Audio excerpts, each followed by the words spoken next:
What's in a name? Everything. The power of a name has long been immortalized in prose, poetry, and history. It is your face to the world, your ambassador of quality that reflects your ideals and aspirations. Thompson's, a name, a family, a tradition of excellence. So it is with Thompson's Buick GMC dealership at 55 Placerville Drive, home of new and used Buick and GMC cars, trucks, and SUVs. At Thompson's, each of our professional and friendly sales staff are here to meet or exceed your highest expectations. And our professional staff and factory-trained and certified technicians will keep your car, truck, or SUV running in perfect condition. That's Thompson's Buick GMC, where you are always treated like family. Coming up next on California Country, we're introducing you to some farmers enjoying some sweet success. Then meet the folks that are saying it is easy being green. And time to get back into the garden thanks to some tips from our expert. It's all ahead and it starts now.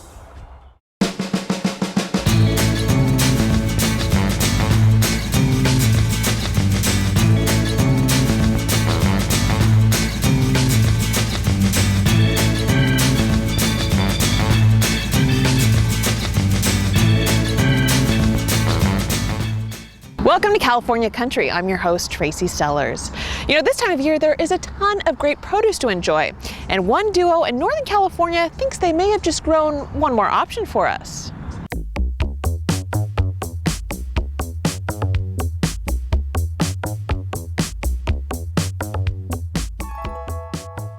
Fresh, ripe, and a super easy snack, this time of the year, nothing says straight from California more than a fresh apricot. After all, the Golden State does produce about 90% of the apricots grown in the United States, and there are more varieties than ever to choose from, including this one, the Candy Cot apricot, which comes from John Driver's farm in Stanislaus County. These look really good. These are, you can see, these are clean fruit, nice. They're just starting to ripen. They still have green on them. We won't pick anything if there's any green on them. And John knows a few things about picking just the right apricot. That's because in addition to farming, he spent much of his career working as a plant breeder, and specifically with apricots. So in 2001, he decided to put his knowledge about the fruit to the test and bred together seeds from some of the best apricots he could find. Then he teamed up with friend and fellow farmer Chris Britton to plant a test plot of 10 acres with about 275 trees to see what kind of apricot they could grow together. No, John's been great. John's a geneticist by trade. That's his background, and so he is the mad scientist. And our end of the deal has been more of the farming end of it, and which is fun. So we have two different talents and gifts, and so we're able to work well together. Well, what I say is please taste them. I think that if I can get this candy cut in someone's mouth, is that it's not a question of whether or not they will buy.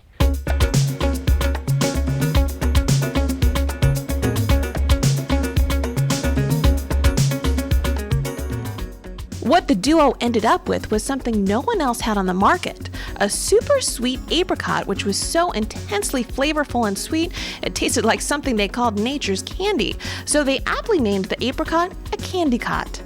They are able to achieve the added sweetness in the fruit by leaving it on the tree for a longer period of time, and because of that, the fruit must be handled with the utmost care so it doesn't bruise or scar before it gets to the consumer. So instead of running the apricots through a packing line, the delicate fruit is individually placed in these specially made foam packages. It's just one of the special nuances of the especially sweet fruit that John tries to educate consumers about each week as he takes his grassroots marketing campaign to the shoppers at the Ferry Plaza Farmers Market in San Francisco.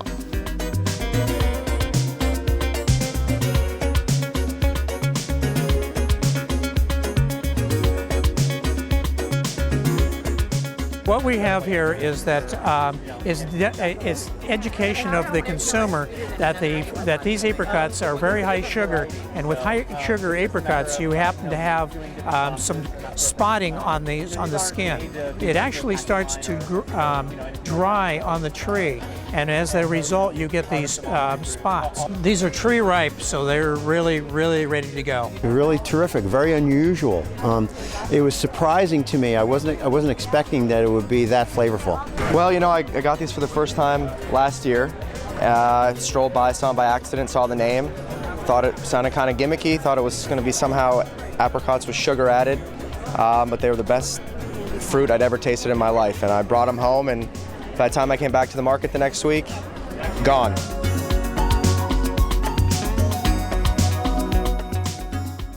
And we're still real small. You know, we grow a lot of other things that get out into the market, and these are, we're controlling these, very limited production, so we actually get to see the consumer eat it and experience it firsthand, and it's an incredible reaction as a grower to be able to experience that and see the thrill of eating something that's this good. In addition to the farmers market, the duo have also enlisted the help of their local community to get the word out about their stone fruit, like local chef Brian Ehrenholm of Modesto's Pure Joy Bakery and Lunch Pail Cafe. Hi Brian. Hey Chris, how you doing? Good, how are you? Good, are these the candy cots? Yep, so this is an Anya. Okay. So we picked these this morning, picking these for basically for cooking for you.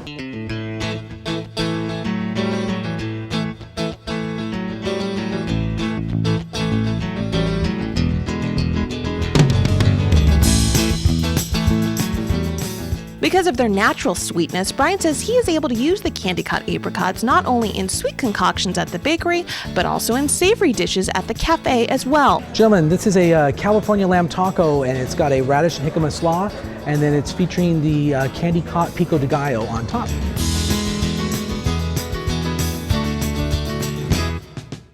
I just couldn't believe the taste. I really couldn't. Chris brought them to us, and we were just like, oh my gosh, these are amazing.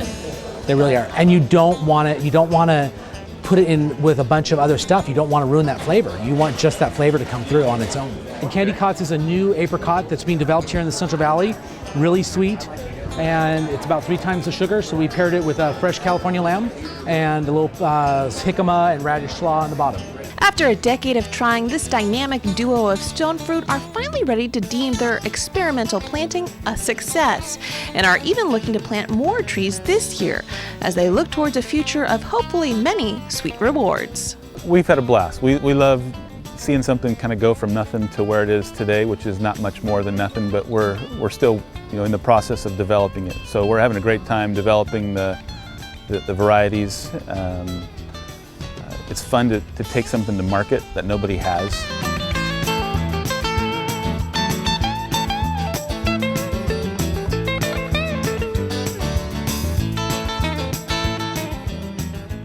And John and Chris say this year's crop looks great. So if you want to check out those candy cut apricots, you've got to be kind of quick. They're only in farmers markets for about a month or two, but do check them out if you can. Coming up next, we're meeting one couple that is putting their own spin on greens. That's next.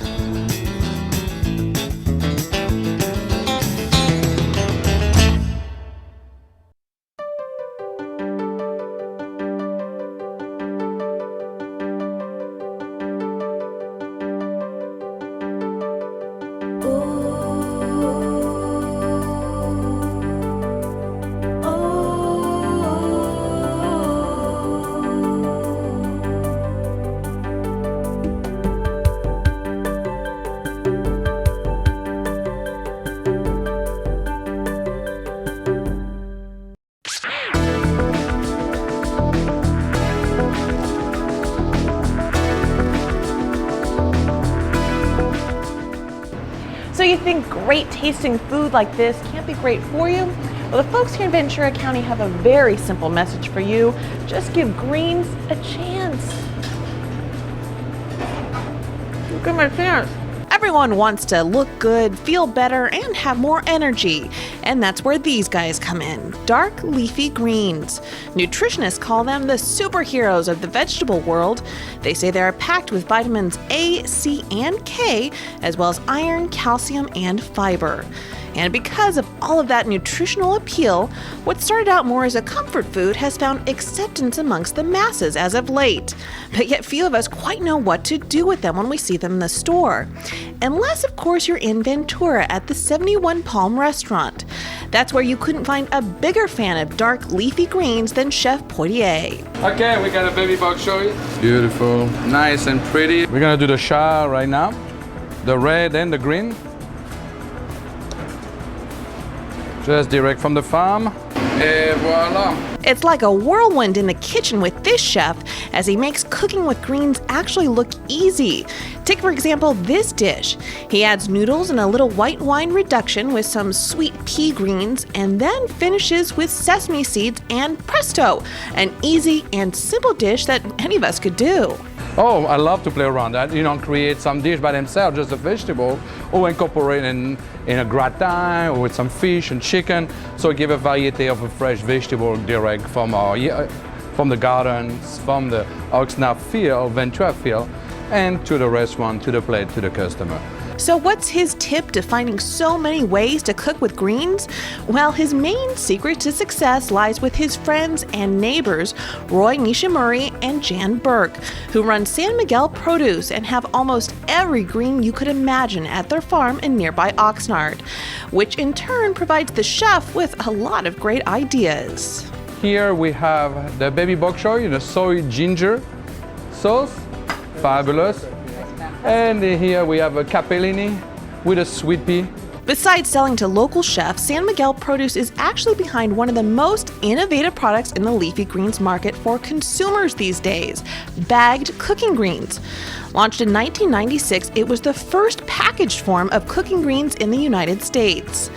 The idea all goes back to the 1970s when Roy and his two partners were in the vegetable and lettuce business and saw the trend in the bagged salad market and wondered if there wasn't something else they could grow to distinguish themselves from the pack. After they're looking at some of the research, that there might be a market for this. So in 1995 was when we started to transition more of the ground to dedicate it towards these leafy greens, the collards, mustard, turnips, kales. Now we're up to about 17 different varieties, including organics.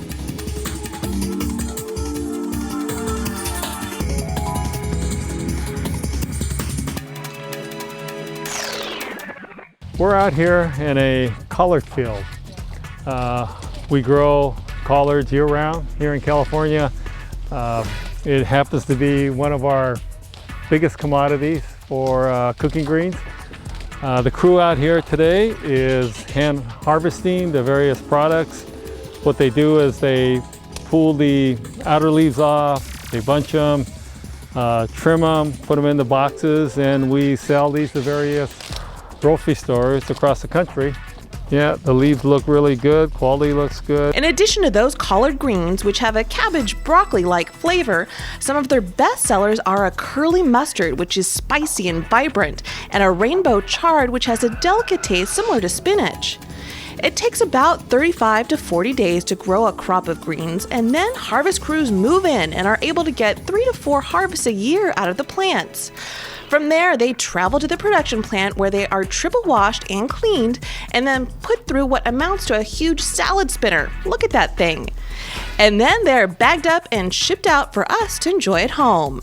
When consumers get the product at the stores, obviously they want it to last fresher as well. So if we at our end as farmers do our job, we can get the product to the grocery stores in the best possible shape.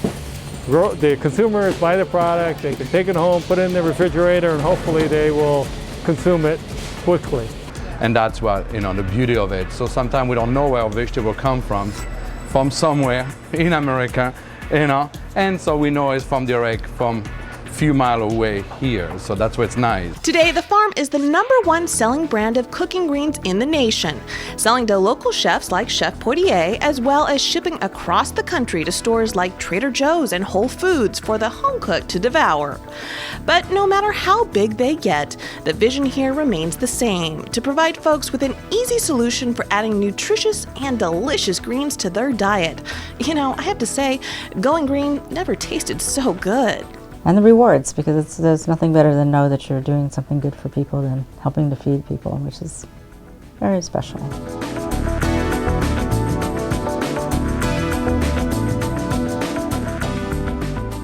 And there's also recipes on the back of those bags of greens, too. And if you want recipes, you can go to our website as well. Coming up next, we're digging up the facts about urban gardening.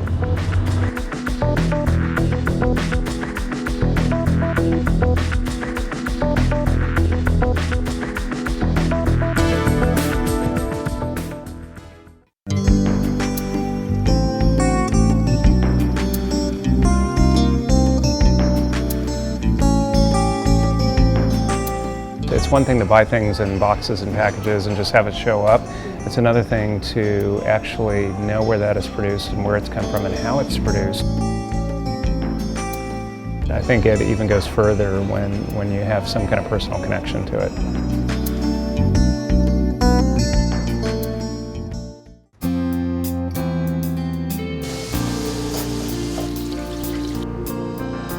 Literally farm to table. Literally, it's like from the gardens, from the dirt. I mean, they come straight from that place. The connection, when you make that connection with the farmer, with the growers, it makes for a different feeling when you're cooking. For me now, things taste different.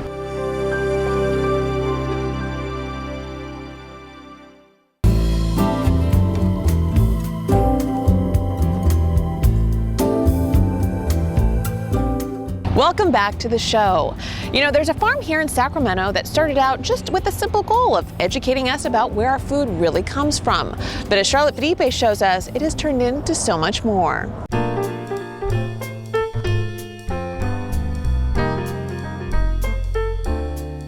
For dozens of Northern California kids, it's a rare chance to get their hands in the soil and become young farmers for a day, harvesting vegetables like broccoli and fresh carrots. I'll loosen some soil and you guys can come through and pull the carrots up and see what you get. So we just kind of take the fork, bury it in the ground. You can just pop the carrots up a little bit and then get yourself a handful and look what we have.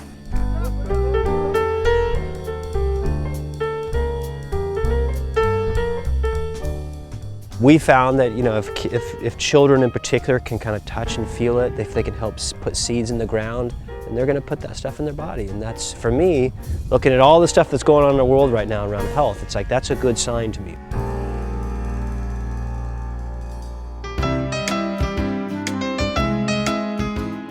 Okay, so the little hands did have some help from adults who helped to run soil-borne farms in Sacramento County. We've been farming in Sacramento County for almost 10 years now. This is our third year producing food out here at the American River Ranch. It's about a 25-acre lease that we have through Sacramento County. So I say we take a stroll on down to the field and see if we can get our hands dirty and see what's growing. So does anybody know what is growing right here? Anybody know what this is? It's a beet, indeed it is. It's actually chard, so chard is one of those greens that we can plant this crop in the fall, get a harvest all through the winter and into the spring before it'll go up and flower and we'll have to replant. I like, this is the whole concept of being able to create something and then to know that my energy, the energy that I'm putting into my work is gonna, you know, improve somebody's life.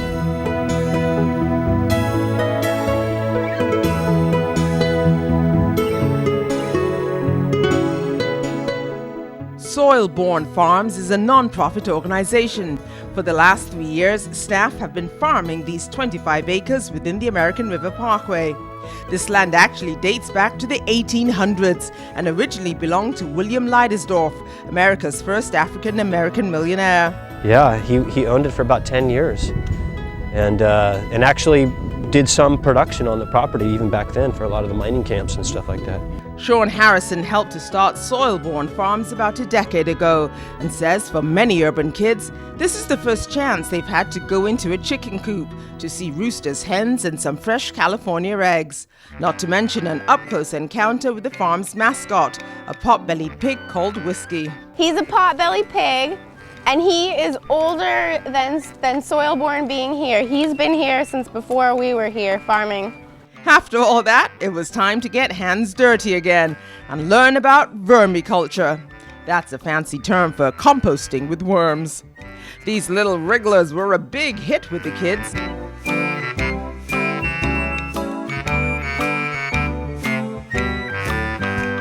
But at first they're like, wow, this is Whoa, that's like foreign. They're just like blown away by it. You know, they're amazed.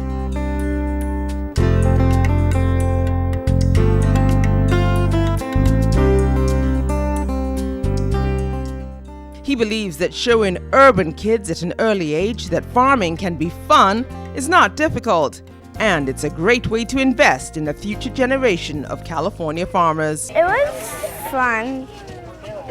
A lot of times when I was trying to pull it out, I would just rip off the leaves and the stem, and then there would just be that carrot there. I was surprised how hard it was to pull it out. You know, out of all of the human history, right, we've been around for a long time. I mean, this is really, this generation, these kids today are really the most far removed from food that we've ever been from. We've co-evolved with agriculture. And, you know, I think, you know, creating opportunities to do some reconnection is going to have profound implications. That's who we are, you know.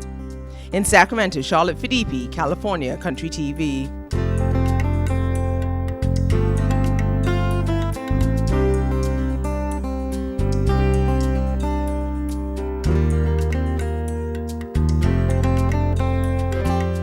In addition to classes for kids, they also have classes for us big kids too, so we can find out what it takes to grow our own food.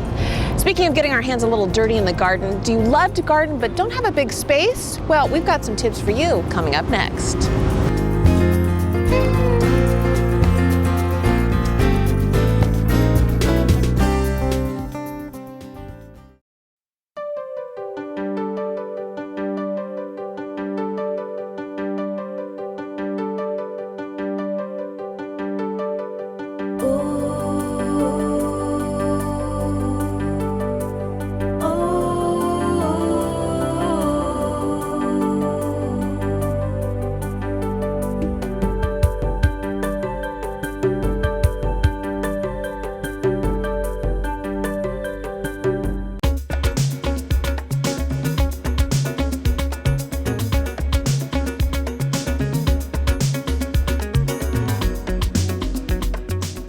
Welcome back to California Country.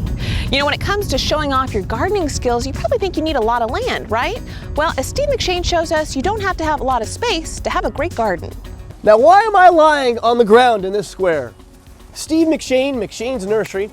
This small square represents how much space the average American has to garden with. The larger square, Californians. And while we're blessed, many of us are underutilizing this space in our lives. So the purpose of this segment is container gardening as it relates to gardening in tight spaces. Let's start with the finished product. Right over here, a great assortment of arrangements.